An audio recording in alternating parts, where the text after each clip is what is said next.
Hey, so after many months of working, I'm finally able to show you guys the battle system and exploration in action.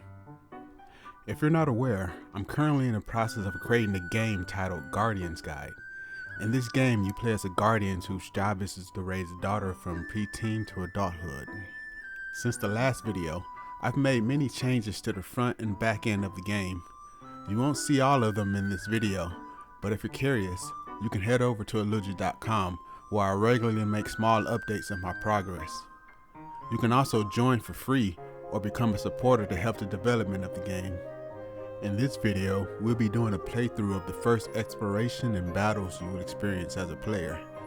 This takes place directly after you complete your first job. A quick note before we continue. This game is still in active development, so everything you see here will be subject to change. With that said, let's begin.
So this is the guild hall. This is where you will accept all quests, keep track of your reputation, and manage your companions. We'll talk more about companions in another video, but you will be able to party up with most of the monsters you meet in this game. For now, let's get our quest and head out.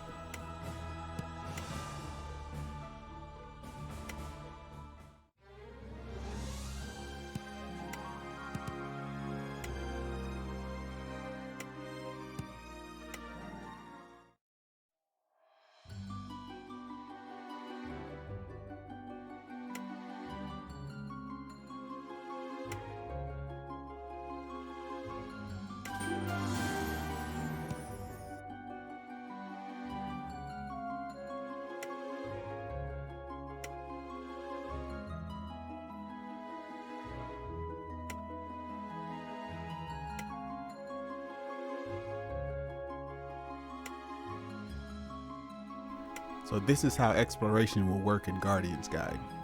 You will move your character across a grid until you reach an object to interact with.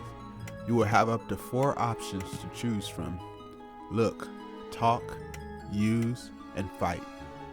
With the exception of fight, each option will trigger its own particular event.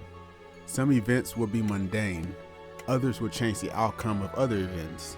The option to interact with them will be up to you. The other buttons are pretty self-explanatory. The menu button calls the main menu, and the help button pulls up a help menu. The wait button is used to avoid ground effects. Let's start up our first battle.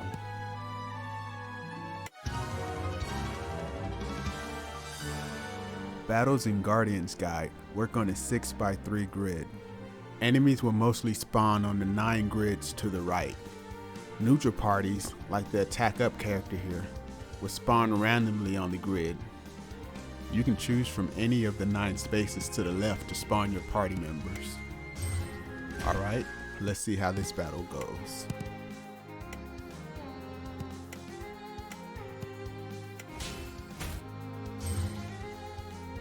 The neutral enemy spawns status effects randomly on stage. These guys could turn a battle in your favor or be the reason your party dies. If they get in your way, you can always destroy them, but destroy them isn't necessary to finish a battle.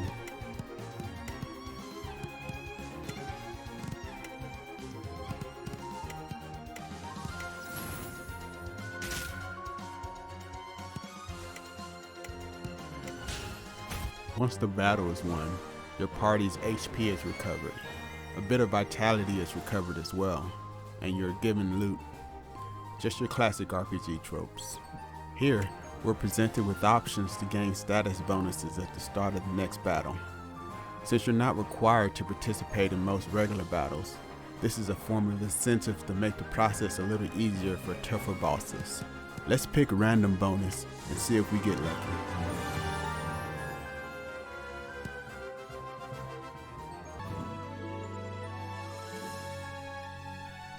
You may have noticed we didn't get any experience. Well, that's because there are no levels in this game. This game's vertical progress is determined by equipment and these 6 stats. These stats increase after you complete a job every week. You can buy better equipment with the money you make from jobs and quests. You can also find equipment while exploring or through many other events in the game. I went over jobs in a previous video. If you're curious, I'll leave a link in the description. For now, let's go back to exploring. Here we have an obstacle that requires our stats to meet a certain threshold. If it isn't met, the difference will be made up using our vitality.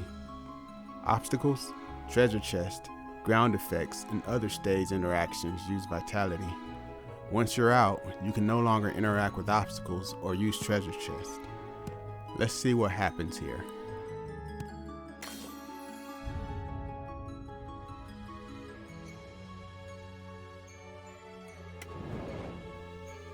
Great, let's get our reward.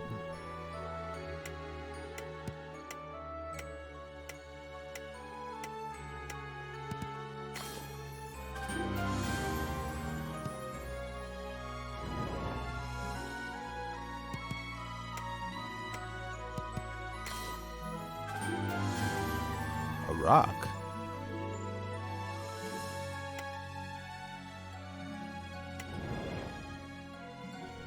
Let's go equip our cheap ring.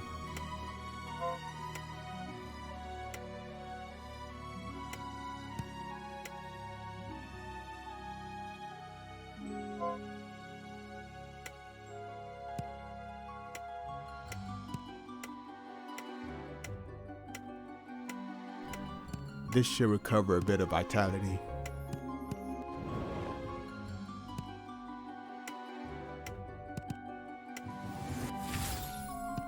This is the ground effect called Heavy.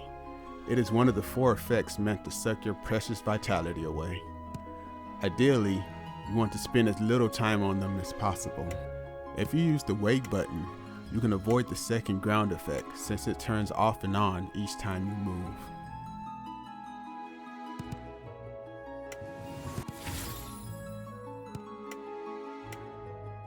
As I mentioned before, most monster fights can be skipped, but bosses are required when it comes to moving forward or completing quests.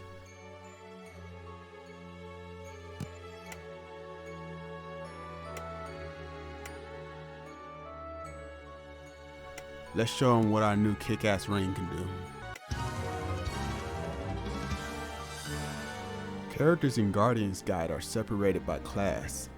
Most monsters you meet in the wild will be a class called Common.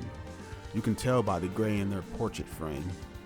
All the main characters will be a class called Unique, which have a gold portrait frame. Boss monsters will have a special frame, which is usually some form of red. And of course, you'll be able to upgrade the monsters class once they become your companion. All items, equipment, and characters in this game will be upgradable. But that's for another video. Let's finish this fight.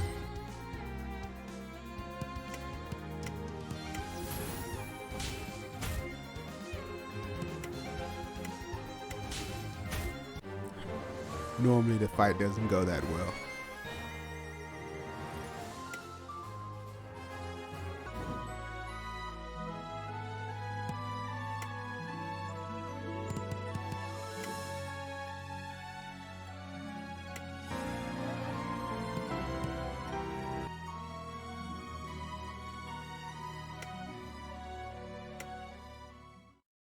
And that's it. That's the basics of battle and exploration. I've been waiting ages to show you guys this and make this video.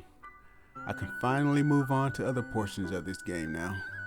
Next, I want to start showing you guys all the characters that will be in this game. I also want to explain more about how the daughter will grow and develop based on your choices for her personality. The next video in this series shouldn't take nearly as long since I have most of that stuff completed already. For now, please leave a comment below if you have any questions about this project so far. I'd love to hear what you guys think. Until the next video, stay well folks.